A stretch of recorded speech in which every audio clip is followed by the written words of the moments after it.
from a chillier Suffolk. I think it's about 4 degrees today. So this time, about a couple of weeks ago, we were enjoying about 30 degrees. So a bit of a shock to the system still. And we had that sort of false spring a few days ago where it was about, I think it hit about 14 degrees here for a few days. So that was quite nice actually, because that was a few days after we landed. So that was quite nice to ease us back in, but now got the gloves and the old coat back on again, which is beautiful. But there we go, spring is definitely on its way. It's quite nice on the dog walk seeing all the flowers starting to bloom, so that's really nice. And finally over the jet lag as well. Last week was a bit rough.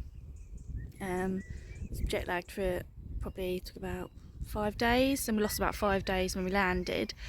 Been quite lucky that I've been able to visit Australia. I think I've been about 3-4 times before to see my husband's family. This was the first time going with our almost 2-year-old daughter. She was an absolute diamond. I couldn't have asked for a better kid on the plane. She was really, really good. I'll chat a bit more about that perhaps in a future video, how we handled that one. But ultimately, bottom line, she didn't really sleep much going. I think we got about 4 hours. It was about a 26-hour slog going, and then we had an extra 2 hours in Singapore coming back, so that was about 28, 29 coming back. So yeah, jet lag wasn't so bad coming back. She did manage to sleep tons more on the flight coming back, and I think that was just because she was just so tired from all the things that we were doing throughout sort of every day. And obviously we got like a 11:30 at night flight coming back, so I don't think that would have worked going, because it was all new and stuff. But because she'd obviously experienced it all going on the plane, it wasn't her first time on a plane, but she's kind of aware of everything. I think, yeah, she just fell asleep a lot easier. We really struggled getting her to sleep on the way out, but she kind of put herself to sleep a bit more easily on the way back, so that was good. But obviously it's just getting back into routine, isn't it? Because when we went, we had the mother-in-law support. I had my husband with me, but then you get back home and it's, one day to get over it, and then it's back into the swing of things, isn't it? He's back at work full time. I'm a stay-at-home mum, so it's just sort of getting used to looking after her on my own again, dealing with the jet lag, dealing with her jet lag, and just trying to stay awake and just trying to get into a routine with the house, and you take her out and things, and obviously being aware of the weather, because we didn't have to worry about that when we were there. It was always warm, so yeah, a bit of a change, but I feel like back in the swing of things now. It does suck though that how quickly it feels like you haven't been on holiday. I think I started feeling that about Thursday last week. It wasn't even a week, and I was like, when did we go away? It felt like forever ago. But yeah, it's horrible, but got some nice memories from it, so that's good. So yeah, ever since we've been back, I've been having a look at the budget and just trying to think if we can afford to do it. As I suspected before I went, after doing a lot of research and watching a lot of YouTube videos, I knew it was going to be housing that was the thing. From my chats with some of his family members over there, I think bills are pretty comparable to here. Some are more, some are less. There's some extra things you pay there that you don't here, and vice versa, so it kind of even out-ish a bit. And groceries, that's a bit of a tricky one. I'm going to focus on that a bit this video. That can be more, but it can also be the same as here, so it all depends sort of how you look at it really. But I'll explain a bit more about that a bit later on in the video, because I've gone through a shop, and I've also done a short on a grocery shop while we were in Australia, and that was just at Aldi. And I was able to check Aldi prices here, because you can check them online in the UK, and actually it's quite surprising that based on a $2 to the pound exchange rate, which is a bit higher at the moment. When I checked yesterday, it was about $2.06. At the time when I did it, so 2 to the pound, it was actually coming out slightly cheaper, or almost bang on the same. So it's a hard one really, and everyone's shopping habits are different, aren't they? But yeah, sort of looking at everything really. The sticking point has been housing. I think when I researched before we went, the average house price in Brisbane, which is where we're looking to go, was about $800,000, which is crazy, and it's a lot higher than in the UK. And we are homeowners at the moment, obviously still got a mortgage, but it's not like we're first time buyers, and even not being a first time buyer, it looks like it's still going to be a bit of a challenge getting anywhere. We don't want to be too far out of the city because that's where my husband is most likely to be working, and we'll have to commute every day. And obviously part of our reason for moving is for a better quality of life, and I don't want the move to then result in him having to do sort of 3 hours commuting every day, because to me that's not a better switch really. So, but there's a lot to weigh up. So we could look at potentially different areas to live, because we were looking at a particular area in North Brisbane. But yeah, so that has been the sticking point really. And wages, unfortunately, from what we've seen, are probably comparable to the UK, so we don't really have that uplift there. So I was really hoping that bills would be a bit cheaper. So it's not a no at the moment, it's just a bit of a challenge, but we get there. But yeah, so, and the other surprise was medicals really. That's a bit of a hard one to budget for, the cost of doctor's appointments and things, because everybody's different. But again, that's not too bad. It's more the dentistry actually is what was quite surprising. Just had to put a glove on, it's blooming freezing here, so if the camera's shaking, it's my frozen hand. Sorry about that. But where was I? Yeah, medicals. Yeah, that was a bit of a hard thing to budget for, because obviously we're very lucky in this country, in the UK, that we get free treatment. I know the Australian models are different. You sort of have to, there's an expectation that you sort of pay a little bit towards it. I think that is probably a better system overall personally. Won't go into reasons, but obviously when you're looking at budgeting, that is a bit of a hard one to budget for, particularly having an almost 2-year-old. So probably are going to be doing a few more doctor's trips should we say, when they're that little. So again, it's hard to put a number on sort of how many doctor's visits would be doing, but as I said, there's an expectation that, well, not an expectation, but you do have to pay sort of towards it. I know you do get a rebate, but obviously it's a bit of a hard one to budget for, but I don't think it's a deal breaker, to be honest with you. From what I understand, speaking to family there, that even things like medicines that you do pay for, they are more here, but they are still capped. I think the most you'll pay for a prescription is $31.60.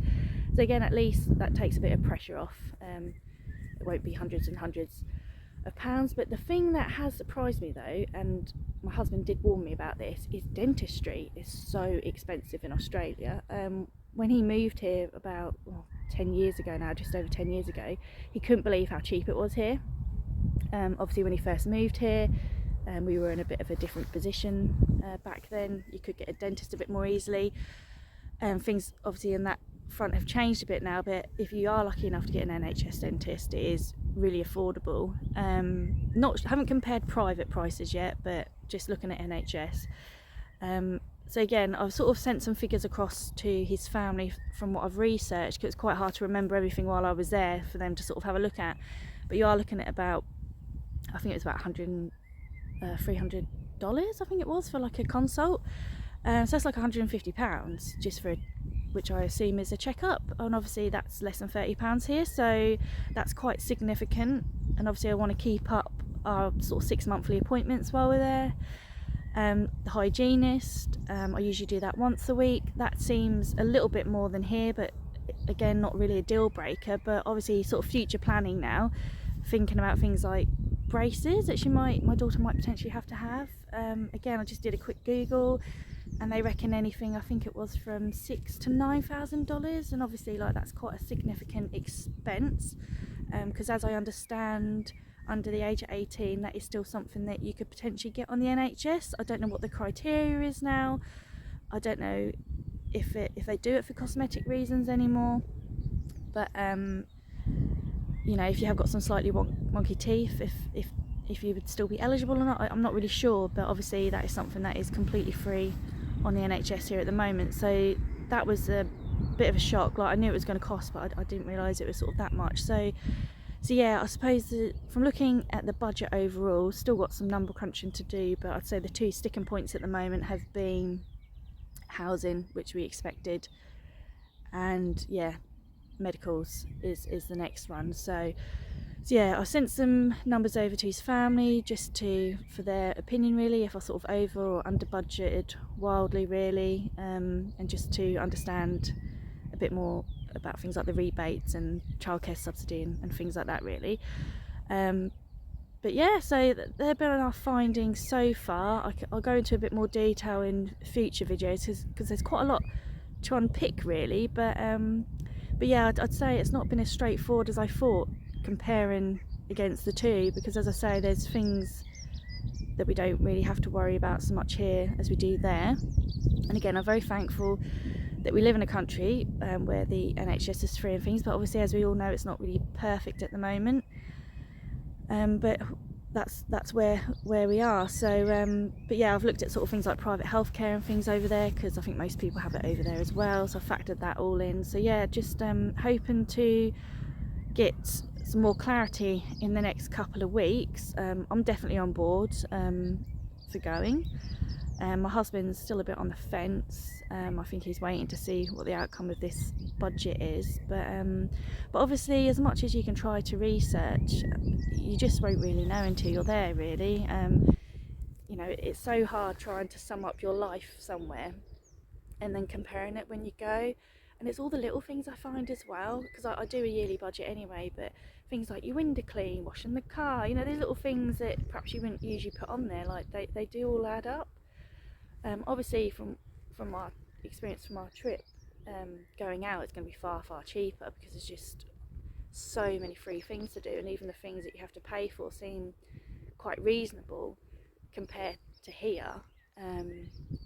But anyhow, that's something that I can go into a bit more detail in future videos. I'm looking at potentially doing a bit more about our experience at the parks and the aqua parks while we're in Oz. I have done a little snippet of some of them that we looked at, but we'll go into a bit more detail next week. But yeah, so that's where we are this week. As I said, it seems like it was ages ago that we were there, but it's not even been 2 weeks yet. So, but yeah, spring's on its way, so that always boosts the mood a little bit, doesn't it? So I know everyone's been feeling it this winter, but it definitely helps when you get a little bit of warmth. So hopefully this cold spell will be over soon, and then we can all get outside a little bit more, because that always helps, and that's definitely what I've missed. Oh gosh, this camera's really shaking. I'm so cold. So I think I'm going to leave it there for now. As I said, I'm now going to pop in a bit about one of our grocery shops. It's one of our top-up shops that we do sort of once a month really, you know, when you're getting all the monthly bits like your cleaning products, your loo rolls, things like that. So I'll pop that in after this and do a comparison. I was looking at, I think it was Woolies in Oz, and comparing against potentially an Aldi and what was the other one, a Tesco as well, for a fairer comparison, because I'd say sort of Woolworths and Coles are probably more equivalent to like your Tesco's. But as I said, the short I did of Aldi UK versus Oz, it was pretty much the same, so I'm pretty hopeful that there are ways to keep down the shopping costs. So I'll chat a bit more about that on the next bit, so stick around and I'll go through our weekly shop. This is our weekly Aldi shop, which I'll be comparing with Woolworths in Australia. So here we've got some 2-ply 100 sheets per roll kitchen roll, which is $2.20. Now we've got 4 pints of whole milk, so I've got 2 of those, which worked out £2.90 versus $7.35, which would get you 5 litres. Here we have a 6-pack variety bag of meaty ridge crisps. That was £2.30 for 2 packs of those, and the equivalent would be $8, but that would actually get you slightly bigger bags at 28 grams, and you would get 20 bags. Now we have some Weetabix, so we're looking at £4.10 for almost 1.4 kilos, and that would cost you $6 for 1.2 kilos. Here's 1.1 kilo of muesli that I've already decanted, so that was £2.29, whereas for $8 that would get you 1.5 kilos. This 300ml bottle of Menshar gel was 49p, whereas for $6.50 you could get a 400ml bottle. A 200g bag of raw cashew nuts was £1.75 versus $4.50. Two of these veggie straw packs cost me £3.58, whereas the Kiddylicious Brown, which the other ones are based on in Oz, would cost you $8.80. I got two of these 150-gram bags of Share Crisps, and that was £2.40, whereas in Oz it would be $3.60 for two slightly bigger bags at 165 grams each. This 200-gram box of crackers was 99p versus $2.50 for a slightly bigger box at 227 grams. I got 5 packs of 250-gram bags of basmati rice, and that was £2.45 in total versus $9.50. 500 grams of penne pasta would cost 41p versus 90 cents.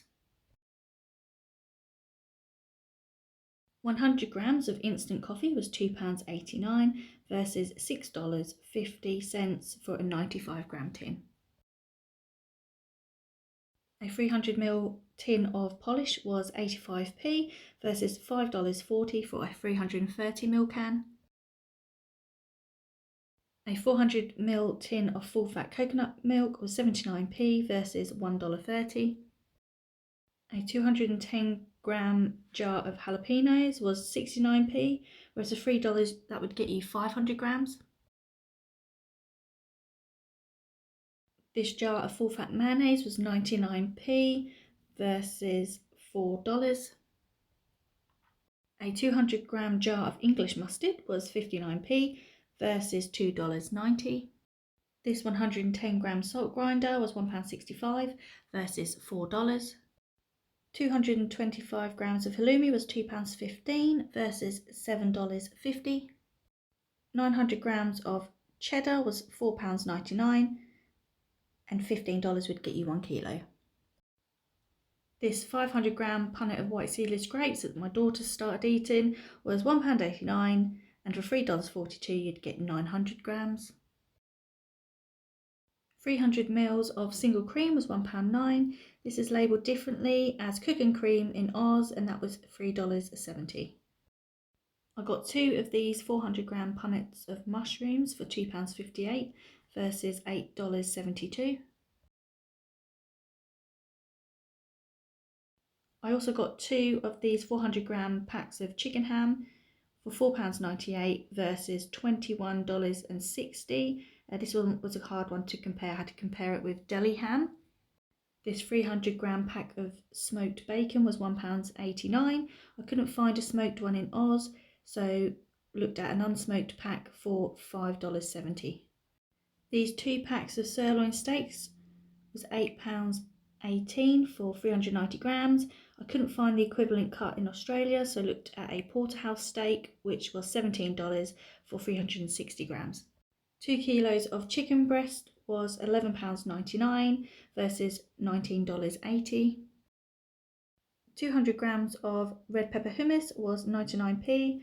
Couldn't find the equivalent, so looked at roasted beetroot instead, and that was $2.60. 500 grams of 10% fat Greek yogurt was £1.89 versus $7.90 for 907 grams.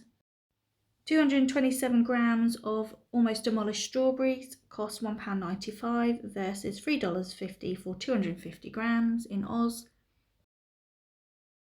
A large avocado will set you back 95p versus $2.50. 7 mini bananas were 88p versus $4.90. 5 limes cost me £1.19 versus $4.58 for a bag of 6. This bunch of spring onions cost 49p, and for $2.50 you could get a bunch, but it would be double the length. A 30-gram pack of fresh basil costs 52p versus $3.20.